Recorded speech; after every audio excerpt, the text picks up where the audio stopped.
प्रणाम करता नहीं हमरा प्रणाम के अपना अपना चरण में स्वीकार करी लो।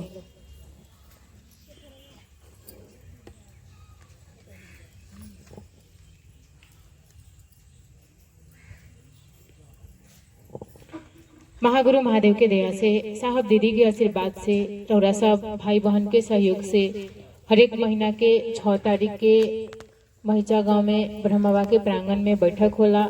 ये बैठक में उपस्थित होके के अपना गुरु की बात सुने और सुनावे के मौका मिलल।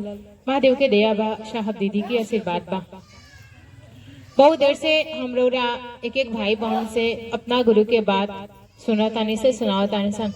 बहुत सारा बात भइल हटे, बहुत सारा जिज्ञासा भी भइल हा। रौरा लो बात सुननी हालो, रौरा लो के मन में भी ई सोच होत होई, विचार आवत होई कि भाई बहन ई जिज्ञासा काहे खातिर पूछे लाटे। साहब के पास भी जिज्ञासा होत रह लाटे। जिज्ञासा 3 तरह से पूछल लाटे, जाने खातिर, जांचे खातिर और जनावे खातिर। बात बुझाता? जाने खातिर और जांचे खातिर और जनावे खातिर। जाने खातिर यानी कि रौरा ये बात के जानो तानी की ना। दूसर का जांचे खातिर कि रौरा कहाँ तक जानो तानी। लेकिन तीसर का जाने खातिर, जांचे खातिर, जनावे खातिर। तो भाई बहन के पूछे कि ई मकसद नहीं खे कि रौरा कितना तक जाना तानी या रौरा के जांचे के। भाई बहन के पूछे के जिज्ञासा ई मतलब ई चाहत बाटे कि साहब जौन भी बात लिखले बानी दीदी, चर्चा में जौन भी बात कहतानी, जहाँ तक भाई बहन के बात दिल में उतरल बाटे, ई मन ओकर बेचैन बाटे, ई चाहत बा ओकरा अंदर कि रौरो अंदर भी उ बात उतर जाओ, रौरो अंदर उ गहराई से बात समझ में आ जाओ। बात बुझाई? कोई के मन में ये दुख ना लग जाओ कि भाई बहन ए तरीका से काहे पूछेला चाहे काहे कहे नहीं दुख। बात बुझाता? हम रौरा महादेव के गुरु मानले बानी सन और शिष्य बने चलल बानी सन। हम रौरा अभी शिष्य बनल नहीं की सन। शिष्य बने के प्रक्रिया में हमरा रौरा के साहब श्री हरिंद्रनाथ डलले बानी। दया मांगे के, प्रणाम करे के, चर्चा दया मांगे के, चर्चा करे के, प्रणाम करे के पूछाई रहला दया काहे खातिर मांगे नी। दया मांगल जाला दीदी। साहब किताब में लिखत आनी कि यह स्मरण रखना है, यानी कि याद रखे के बाद काम के नहीं खे अपितु काम के बाद। शिष्य अपने गुरु के पास इच्छाओं और कामनाओं को लेकर ही जाता है, लेकिन गुरु का ज्ञान शिष्य के उद्देश्य का परिमार्जन कर चिन्मय स्वरूप देता है और साथ ही साथ लौकिक परलौकिक इच्छाओं और मनोरथ को पूरा करता हुआ शिव तत्व के सर्व शिखर पर आरूढ़ करता है। बात साहब शब्द भारी बाटे। गुरु के दया बाए कि हमरा रो धीरे धीरे समझ में आवता, बुझाता। साहब लिखतनी कि यानी शिव शब्द नाम के नहीं के काम के बारन गुरु। हम रौरा अपना जगत के मुसीबत से, तरह तरह के दुख परेशानी से महादेव के गुरु माननी सन।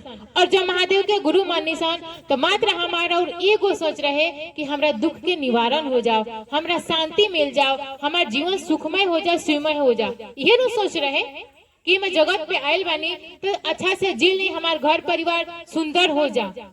लेकिन फिर लिखतानी साहब कि हम रौरा जौन भी इच्छा चाहत के साथ गुरु के पास आनी सन, लेकिन जैसे जैसे हमारा और गुरु के पास समय बीतत आटे वैसे वैसे हमारा और मन के जौन इच्छा बा, चाहत बा, विचार बा, वो बदले के चाहिए। गुरु के जब ज्ञान आई, गुरु हमरा के जब समझाए पढ़ाए तो हमारा और वो इच्छा बदली, हमारा और सोच बदली। महादेव के गुरु मानने सन दुख मुसीबत से का वो दुख मुसीबत के हल भइल बा कि ना भइल बानू तो का हम रौरा जीवन भर यही के पीछे लागल रहल जाई कि जौन गुरु के सोच बाटे तौन हम रौरा कइल जाई।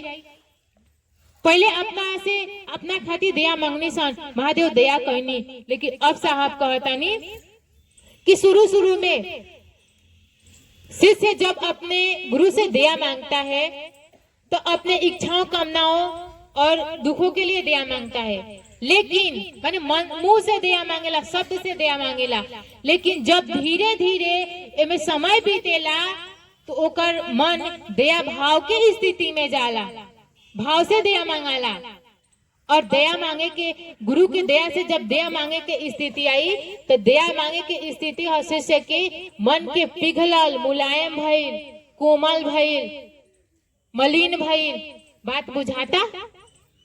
यानी कि जब हमरा रो से मात्र एक हाथी दया मंगाई, दया मांगे की स्थिति कब पैदा होला है जानता नहीं? जब कोनो सन दुख मुसीबत से हार जाने सन, कोनो उपाय, कोनो युक्ति ना बचेला, अब कोई सहारा ना दिखेला, तब दया मांगे की स्थिति आवेला कि ये महादेव अब दया कर, बस तारा सिवाय कोई नहीं खे, अब तू ही दया करबा, जोन करबा तौन तू ही करबा। बात बुझाता?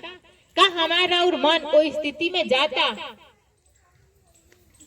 साहब श्री हरिंद्रानंद के रास्ता बतावल ह, गुरु के रास्ता ह। ई रास्ता हरिंद्रानंद के घर से होते हुए महादेव तक जालाटे, और जौना रास्ता से साहब गुजरल बानी दीदी, और साहब जानत रहनी हा कि जेकरा के हमें बतिया बताए लोग के ये प्रक्रिया में डले बानी तो ओकरो ये रास्ता से गुजरे के पड़ी।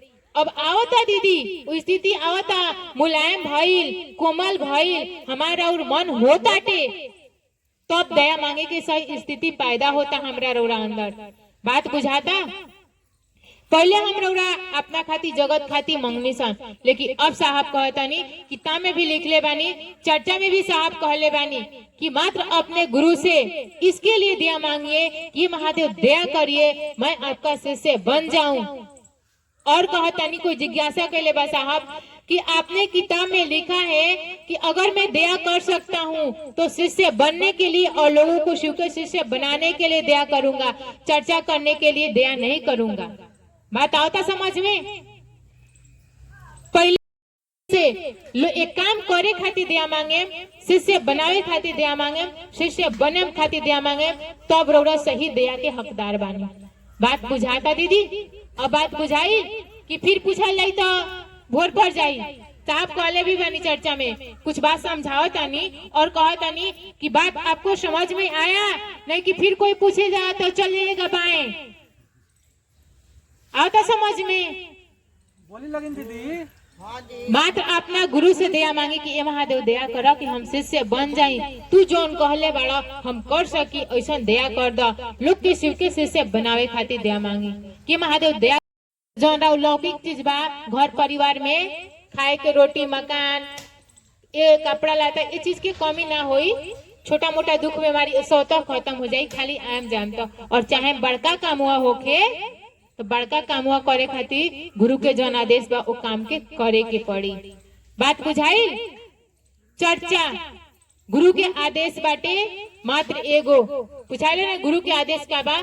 गुरु के आदेश बा कि बाबू तू जो सुन के समझ के महादेव के गुरु मान ला, जा दूसरा के समझावा बताओ। एकरा के शब्द में सुन ली, लोग के शिव के शिष्य बनाए के बा और शिष्य बने के बा।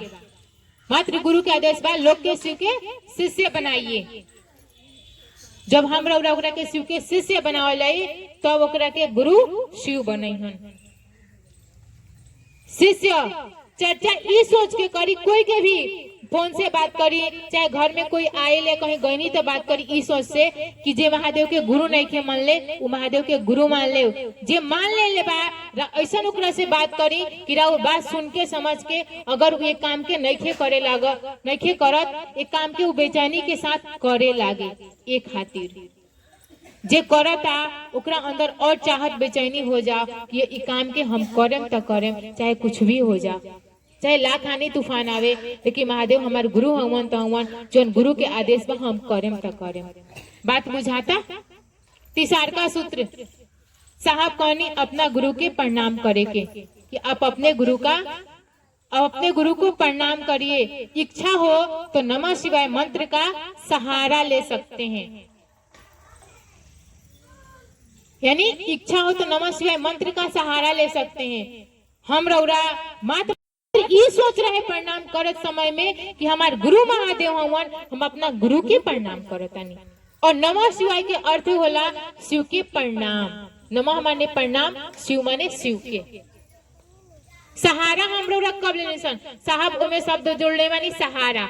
जब हमरा रौरा से कोनो काम ना होला, चौकी उठाए के बाद हमरा से तो अकेले ना उठी, जब हमरा से ना उठी तो रौरा के कहे कि ए दीदी ए भैया तनी हाथ लगा दी लो कि चौकिया उठा के रख दी, यानी कि सहारा लेनी। हमरा रौरा से ओ महादेव के प्रणाम नइखे होखत, तब नमः शिवाय मंत्र के सहारा लेता निसन। जब एक दिन महादेव के दया से नमः शिवाय करते करते हमरा रौरा से स्वतः प्रणाम होखे लागी। एहू शब्द के लिखले बानी साहब किताब में कि मंत्र जब मन के साथ ना चल के मंत्र के चैतन्य में मन ठहर जाता है तो मंत्र के जो देवता बाटे ओकरा से हमारा और धीरे धीरे सानिध्य लाभ होखे लागे लाटे। बात बुझाई। एक दिन महादेव के दया से नमः शिवाय करते करते प्रणाम करते करते स्वतः हमरा रउरा से महादेव के प्रणाम हो जाए। दीदी कहनी है कि ऐसी देवता बन जाएगा, साहब कुछ और कहता है हमारा सी देवता से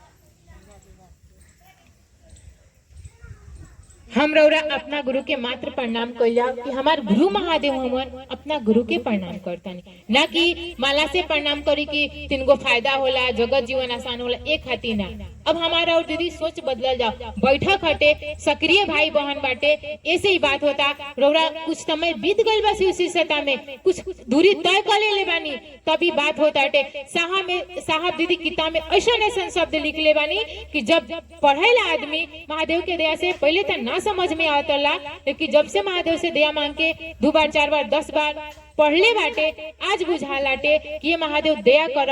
ये बतिया कब भाई बहन के अंदर उतरी, कब समझ में आई? साहब के चर्चा सुने लाटे ये बुझाला कि ये महादेव दया कर।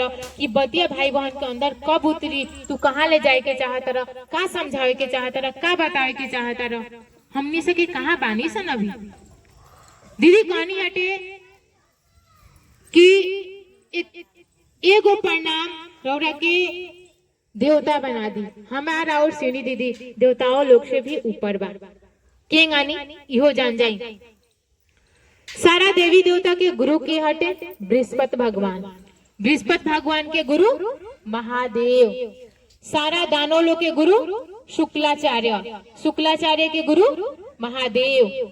राम के गुरु वशिष्ठ मुनि विश्वामित्र, और विश्वामित्र और वशिष्ठ के गुरु महादेव।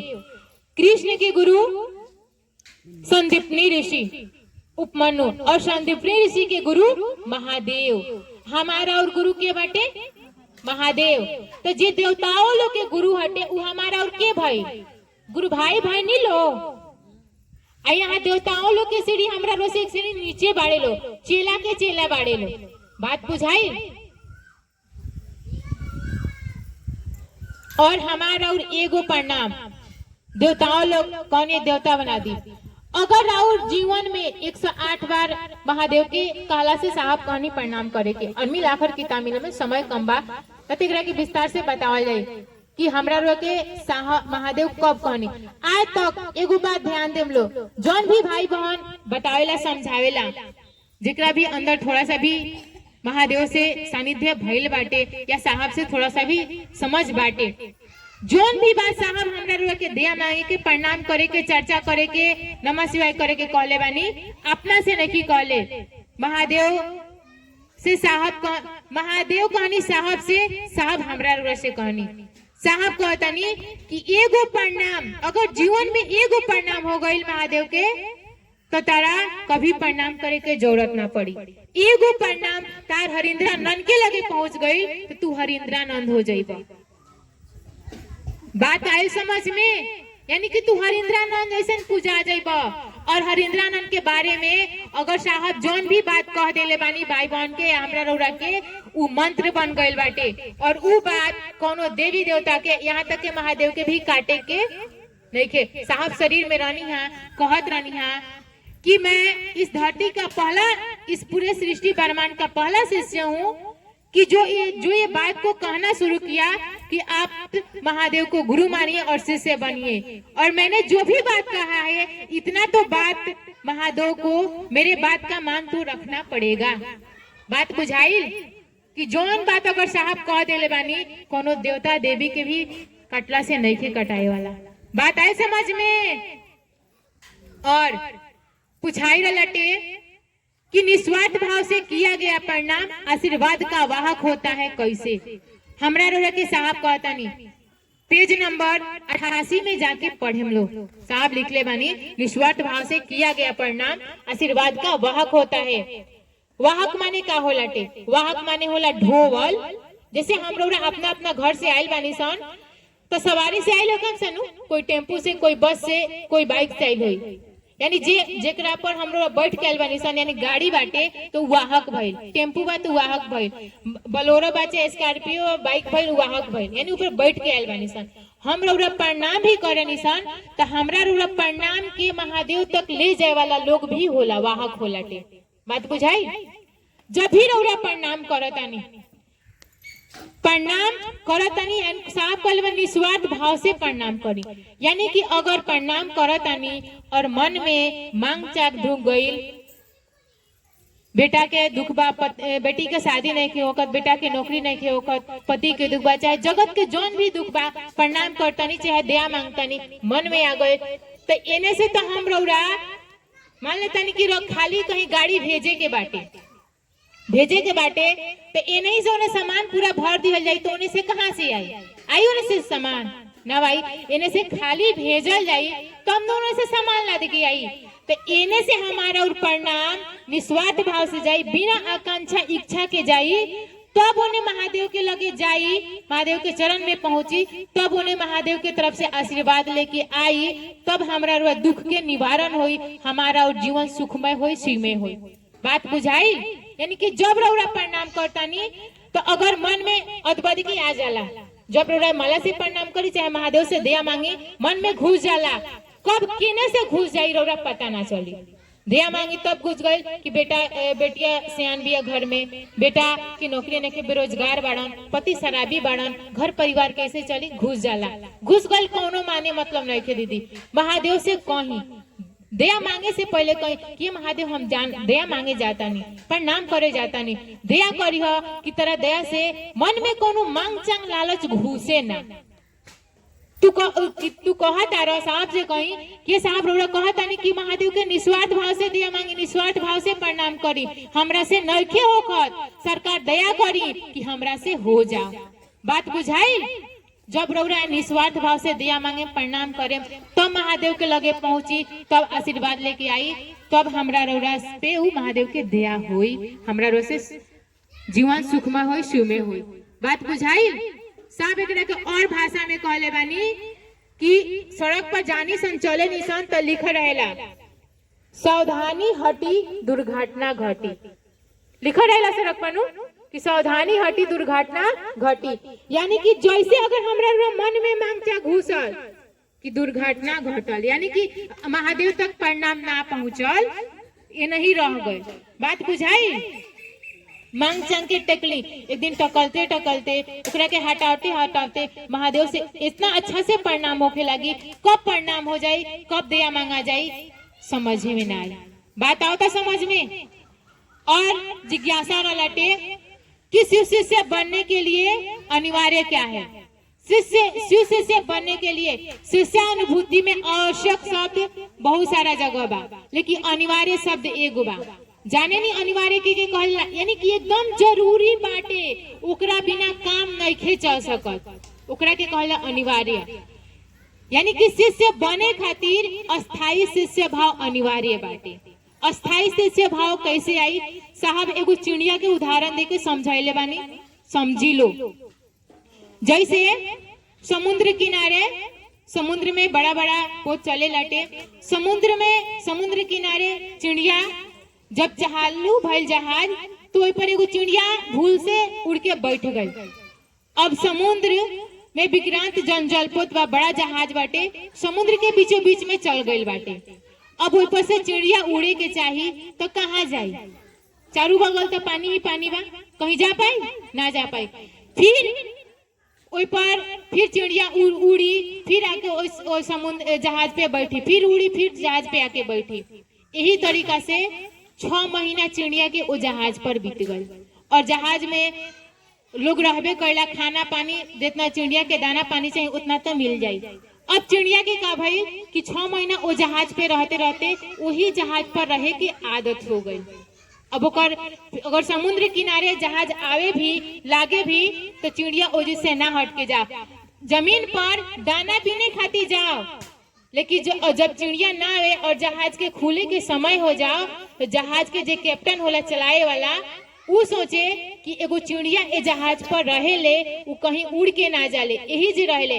अब जहाज के कैप्टन इंतजार करता कि जब तक ले उ चिड़िया उड़ के आई ना जहाज पर तब तक ले जहाज खुली ना। बात आओ तो समझ में। वही ना दीदी हमू रौरा महादेव के गुरु मान के भजन वंदना में गावे निसन आया शरण तेरे दर दर से भटक के, चारों बगल से दर से भटक के महादेव के गुरु मान ले बानी सन। अब कोनो उपाय बा दोसर?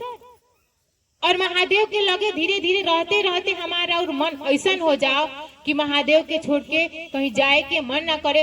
अगर कहीं हमारा और मन जगत में भटक भी गई तो ऐसा अपन शिव से महादेव के प्रति चढ़ा लिहल जाओ, इतना पगाड़ कर लिहल जाओ कि महादेव ही खोजी, साहब हरिंद्रा नहीं खोजी, दीदी नीलम आनंद ही खोजी कि एगो शिव शिष्य रहे कि जौन ऐसा काम के करत रहे और कहीं छोड़ के ना जाओ, चाहे दुख मुसीबत आए कहीं ना जाओ। कहाँ उ भटक गइल बा साहब, दीदी हमरा रौरा के खोजी। और ये आई कैसे? जब हमरा रौरा से सूत्र सही दशा दिशा में होई तो धीरे धीरे शिष्यता भाव आ जाई। बात बुझाइल दीदी? और कोई के कुछ पूछे के बा? कोई के कुछ पूछे के बा? कोई आदमी के कुछ नहीं के पूछे के?